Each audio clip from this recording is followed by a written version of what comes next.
Suku Jawa adalah suku terbesar bagian dari bangsa Indonesia. Komposisinya mencapai 40% lebih dari total penduduk Indonesia. Di seluruh dunia, suku Jawa diperkirakan hampir mencapai 100 juta jiwa. 95 juta lebih menjadi warga negara Indonesia. Sisanya tersebar di banyak negara, misalnya di Suriname mencapai 75.000 jiwa, di Kaledonia Baru 5.000 jiwa, di Malaysia, Brunei Darussalam, Singapura, Madagaskar, Mikronesia, dan di beberapa negara lainnya. Sesuai namanya, suku Jawa berasal dari Pulau Jawa. Begitu pula, Pulau Jawa inilah yang menjadi tempat konsentrasi populasi suku Jawa. Meskipun begitu, suku Jawa banyak juga tersebar di pulau-pulau lain di Nusantara selain di Pulau Jawa. Pemirsa, benarkah suku Jawa berasal dari Pulau Jawa? Benarkah nenek moyang suku Jawa adalah penduduk asli Pulau Jawa? Jangan-jangan suku Jawa sebenarnya bukan suku asli Pulau Jawa, melainkan pendatang yang berasal dari tempat lain. Karena populasinya yang besar sehingga menjadi dominan di pulau tersebut dan akhirnya mengusir penduduk aslinya. Boleh kan kita mengajukan pertanyaan begitu? Bolehlah ya.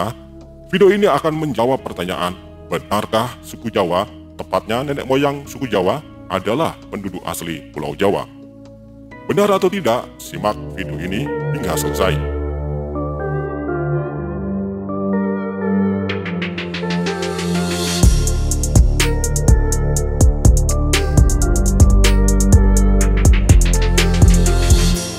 Pemirsa, jika Anda mencari di Google dengan kata kunci asal-usul leluhur suku Jawa, maka Anda akan menemukan banyak informasi, baik artikel maupun video yang membahas topik tentang hal ini. Namun, Anda tidak akan menemukan kesimpulan yang cukup kuat untuk dapat menjawab pertanyaan, benarkah suku Jawa adalah penduduk asli Pulau Jawa? Informasi yang kita dapatkan dari pencarian di mesin pencari Google ternyata hampir seragam, yaitu memberikan informasi tentang pendapat-pendapat yang berbeda berdasarkan teori-teori yang berbeda pula. Tampaknya informasi dari sumber-sumber itu berasal dari satu sumber yang sama, maka hasilnya tentu juga sama. Dan sama-sama membuat kita bingung. Bingung untuk menentukan yang benar pendapat yang mana. Baiklah pemirsa, daripada kita bingung, kita coba mulai petakan pendapat para ahli yang dengan latar belakang keilmuan mereka yang beragam, mereka mengajukan pendapat yang beragam pula. Secara garis besar, ada dua pendapat tentang asal-usul nenek moyang orang Jawa. Pendapat pertama mengatakan, orang Jawa sama juga dengan kebanyakan suku-suku lainnya yang mendiami Kepulauan Nusantara adalah penduduk asli Kepulauan Nusantara. Pendapat ini terutama didasarkan pada penemuan fosil-fosil manusia purba di banyak tempat.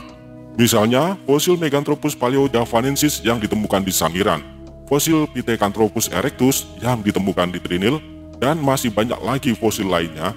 Semuanya itu diperkirakan hidup pada era Pleistosen awal hingga Pleistosen akhir atau zaman es, yaitu antara 2 juta hingga 500.000 tahun yang lalu. Disebut Meganthropus karena ukuran badannya besar, seperti raksasa. Hasil uji laboratorium, terutama setelah mencocokkan hasil uji DNA, fosil manusia purba yang ditemukan di berbagai tempat di Nusantara, menunjukkan adanya kecocokan dengan DNA orang-orang Indonesia di zaman sekarang. Berdasarkan hal itu, para ahli berpendapat nenek moyang suku Jawa dan kebanyakan suku-suku lainnya di Nusantara adalah spesies manusia yang memang asli Nusantara. Teori ini biasa dikenal dengan sebutan teori Nusantara.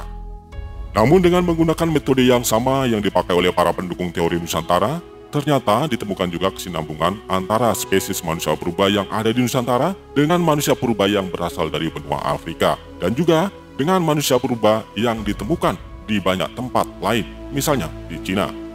Kalau begitu, kesimpulannya, apakah manusia purba yang ada di Afrika berasal dari Nusantara?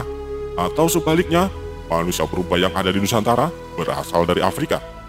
Para ahli ternyata memilih kesimpulan bahwa manusia purba yang ada di Nusantara berasal dari Afrika. Teori ini biasanya disebut dengan teori out of Africa. Berdasarkan teori ini, migrasi manusia purba berawal dari Afrika, melintasi Timur Tengah, menyebar di daratan Asia, sampai ke paparan Sunda atau Sundaland. Dalam ranah sains, spesies manusia purba yang dalam bahasa Latin disebut Homo atau human dalam bahasa Inggris, dikelompokkan dalam 3 kelompok, yaitu Homo erectus, Homo sapiens, dan Homo neanderthal. Homo erectus dan Homo sapiens merupakan spesies asli benua Afrika, sedangkan Homo neanderthal merupakan spesies asli benua Eropa. Homo erectus diperkirakan telah ada sejak 2 juta tahun yang lalu. Erectus artinya berdiri tegak. Apanya yang berdiri tegak ya? Badannya bro, bukan apa-apanya. Bukankah namanya manusia memang berdiri tegak? Ya benar, ciri khas yang utama disebut manusia atau human atau homo yang membedakan dengan spesies primata sebangsa simpanse adalah kemampuannya berdiri tegak dan berjalan tegak. Homo erectus berukuran besar, tingginya mulai dari 1,5 hingga 2,5 meter. Homo erectus yang ditemukan di Indonesia yang juga disebut Meganthropus mencapai 2,5 meter. Sementara Homo erectus yang ditemukan di Cina hanya setinggi 162 cm. Bisa terbayang ya, bahwa dulunya orang-orang di Nusantara ini lebih besar perawakannya dibandingkan dengan orang-orang di daratan Tiongkok. Selain Homo erectus, masih ada Homo sapiens. Sapiens dalam bahasa Latin artinya cerdas.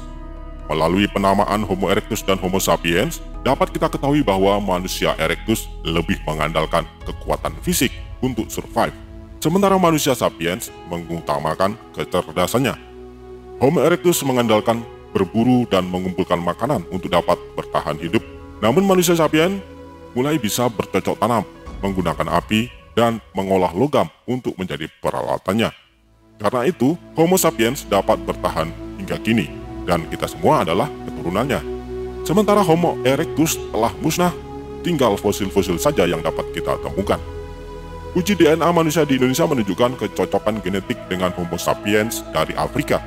Jadi berdasarkan teori ini, sesungguhnya manusia yang hidup di Nusantara ini adalah keturunan Homo sapiens yang bermigrasi dari Afrika melalui Timur Tengah, daratan Asia, India, Kepulauan Nusantara, benua Australia, hingga sampai ke Amerika.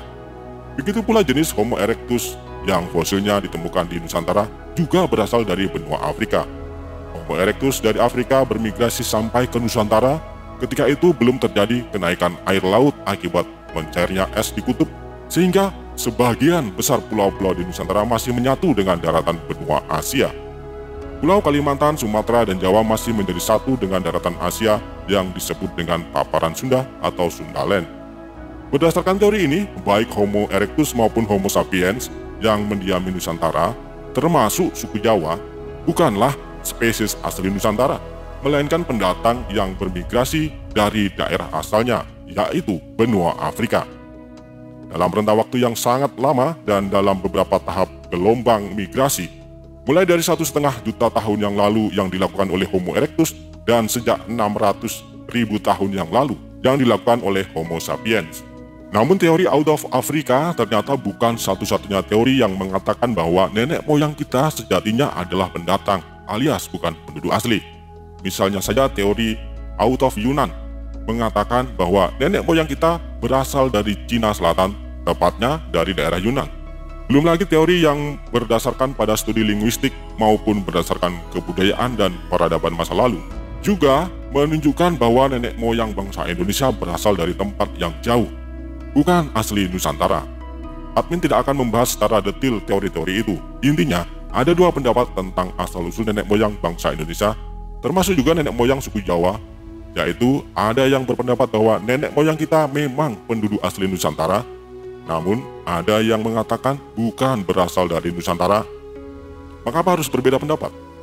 Lalu, mana yang benar? Jangan-jangan mereka semua benar, hanya saja mereka tidak berangkat dari titik tolak yang sama dan tidak berhenti pada titik akhir yang sama, sehingga kesimpulannya menjadi berbeda. Dalam sumber-sumber sastra klasik, terutama dalam bab tanah Jawa, dikisahkan bahwa kerajaan pertama yang eksis di Pulau Jawa adalah Kerajaan Mendang Kambulan.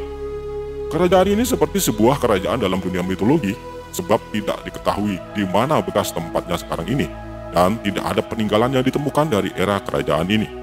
Mungkin memang benar Mendang Kambulan hanyalah sebuah mitologi, tetapi sebaiknya kita jangan buru-buru menyimpulkan demikian. Dikisahkan bahwa Mendang Kambulan diperintah oleh seorang raja bernama Dewata Jengkar. Raja ini mempunyai tubuh sebesar raksasa. Bukan hanya ukuran tubuhnya yang besar, namun juga mempunyai sifat kanibal, suka memakan daging manusia. Jika kita melihat ciri-ciri fisik yang menggambarkan sosok Raja Dewata Cengkar, tampaknya sosok ini sejenis Meganthropus erectus, manusia raksasa. Kita tidak dapat memungkiri fakta sejarah berdasarkan penemuan fosil-fosil manusia purba bahwa manusia raksasa memang pernah ada di Nusantara. Jejak-jejaknya bukan hanya ada dalam sastra-sastra klasik dan dongeng-dongeng rakyat, tetapi juga pada jejak-jejak sejarah dan prasejarah. Tentang seorang raja yang berukuran raksasa tampaknya dapat dibuktikan dengan temuan fosil-fosil manusia yang berukuran raksasa. Misalnya fosil jenis Homo erectus yang ditemukan di Trinil, Sangiran, Ngandong, Kudus, dan Tegal. Bukan hanya fosil, tetapi juga jejak-jejak mereka di masa lampau yang ditemukan di gua-gua, misalnya seperti yang ditemukan di Sulawesi Selatan dan di Papua. Hal ini menunjukkan bahwa Pulau Jawa dan pulau-pulau lain di Nusantara ini pada masa lalu pernah dihuni oleh manusia berukuran raksasa. Mungkinkah sosok Raja Dewata Cengkar dari Medang Kambulan adalah spesies Homo Meganthropus erectus? Jenis manusia Homo erectus memang tidak ditemukan lagi saat ini, alias sudah punah. Yang ada sekarang ini adalah jenis Homo sapiens atau manusia modern dengan ukuran tubuh yang lebih kecil namun mempunyai volume otak yang lebih besar dibandingkan Homo erectus. Jika benar, Raja Dewata Cengkar adalah jenis manusia Homo erectus, seperti yang sudah kita bahas tadi, Homo erectus mengandalkan kekuatan fisiknya untuk bertahan hidup, dan ternyata Dewata Cengkar dikalahkan oleh Aji Saka, manusia dengan ukuran tubuh yang normal sejenis manusia Homo sapiens yang mengandalkan kecerdasannya. Kisah ini tampaknya memberi gambaran bagaimana peralihan antara era Homo erectus digantikan oleh era Homo sapiens. Seperti kita tahu, berdasarkan teori out of Africa, baik Homo erectus maupun Homo sapiens berasal dari Afrika. Namun kisah Dewata Cengkar dengan Aji Saka mengatakan lain. Dewata Cengkar adalah raja pribumi Pulau Jawa, sedangkan Aji Saka adalah seorang ksatria yang datang dari tanah India. Pemirsa, teori out of Africa tidak menyebutkan bahwa gelombang migrasi dari Afrika menyebar ke seluruh dunia terjadi dalam waktu yang singkat, melainkan ratusan ribu bahkan jutaan tahun. Jadi, Homo erectus maupun Homo sapiens yang pertama kali datang ke Nusantara bukan berarti dilahirkan di Afrika, karena mereka yang berangkat dari Afrika sudah pasti mati di perjalanan. Generasi kesekian ribulah yang sampai ke Nusantara ini. Jika kita amati peta migrasi pada layar ini, terlihat bahwa Homo erectus lebih duluan bermigrasi dari Afrika hingga ke Nusantara, sedangkan Homo sapiens menyusul kemudian. Kita juga dapat mengetahui jalur penyebaran dan periodisasi migrasi mereka. Sebelum sampai ke Nusantara, Homo sapiens ternyata lebih dulu tiba di India. Maka tidak seharusnya dikelirukan jika ada yang mengatakan Homo sapiens yang mengalahkan Homo erectus di Pulau Jawa berasal dari India, yang dalam kisah Dewata Cengkar versus Aji Saka, Homo erectus digambarkan dalam sosok Dewata Cengkar, sedangkan Homo sapiens digambarkan dalam sosok Aji Saka. Di dalam kisah tentang Aji Saka juga disebutkan asal mula munculnya aksara Jawa, Hana Caraka. Hal ini menunjukkan adanya sebuah peradaban yang maju dengan intelektualitas yang tinggi yang dibuktikan dengan penggunaan aksara sebagai media komunikasi. Pemirsa, admin tidak akan dalam posisi membenarkan bahwa kisah Aji Saka adalah sebuah kisah nyata. Namun seperti halnya kisah dalam karya sastra pada umumnya, kisah-kisah seperti itu merupakan transformasi dari suatu situasi yang nyata, sekalipun telah mengalami proses kreatif sedemikian rupa, sehingga kita memerlukan upaya-upaya tertentu untuk dapat menangkap pesan sebenarnya yang ingin disampaikan dalam cerita seperti itu. Agar kita tidak ngelantur dan melenceng jauh dari topik awal kita, baik kita kembali pertanyakan, siapa dan dari mana asal-usul suku Jawa? Apakah suku Jawa merupakan penduduk asli Pulau Jawa, atau sebenarnya mereka adalah pendatang? Kisah Aji Saka dianggap sebagai kisah asal-usul suku Jawa. Dalam kisah itu kita mendapat inspirasi bahwa awalnya Pulau Jawa dikuasai oleh manusia raksasa yang tidak lain adalah Meganthropus erectus yang digambarkan dalam sosok Dewata Cengkar. Kemudian datanglah manusia biasa yaitu Homo sapiens yang badannya lebih kecil tetapi kecerdasannya jauh lebih tinggi yang digambarkan dalam sosok Aji Saka.